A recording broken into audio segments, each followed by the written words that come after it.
உங்க வீட்டுல இந்த மாதிரி பல்லுவாங்களா வந்துட்டு சொல்லுங்க. இந்த மாதிரி ஒரு நூல் எடுத்துப்பாங்க. நூல் எடுத்து பாப்பாக்கு விக்கல் எடுத்துச்சு வச்சுக்கோங்க. அந்த நூலை வந்துட்டு இப்படி உச்சி மடையில வச்சு சுத்தலாம். பாப்பாக்கு வந்துட்டு விக்கல் நின்றும் அப்படின்னு சொல்லிட்டு சொல்லுவாங்க.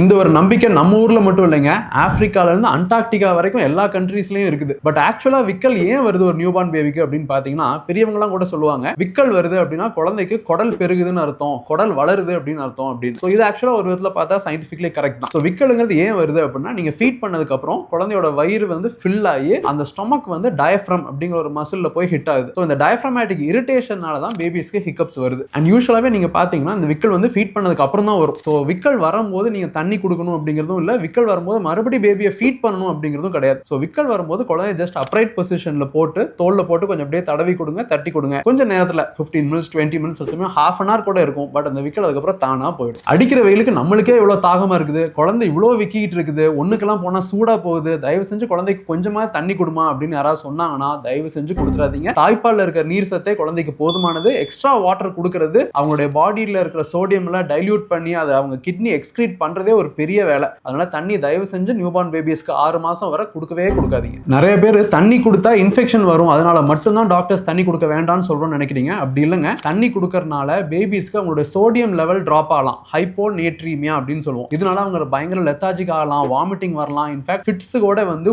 உயிர் இழப்பே ஆகலாம். ஸோ தயவு செஞ்சு பேரண்ட்ஸ் லெஸ் தென் 6 மந்த் பேபிக்கு தண்ணி கொடுக்காதீங்க கொடுக்காதீங்க கொடுக்காதீங்க. அதே என் ஸ்டைல்ல சொல்லணும்னா, ட்ரெயின் டிக்கெட்னா தற்கல், பிரியாணினா திண்டுக்கல், சத்யராஜ்னா நக்கல், அன்புனா தமிழ் மக்கள், வெற்றி தோல்வினா ஒரு மைல் கல்லு, விக்கல்ல இல்ல சிக்கல்.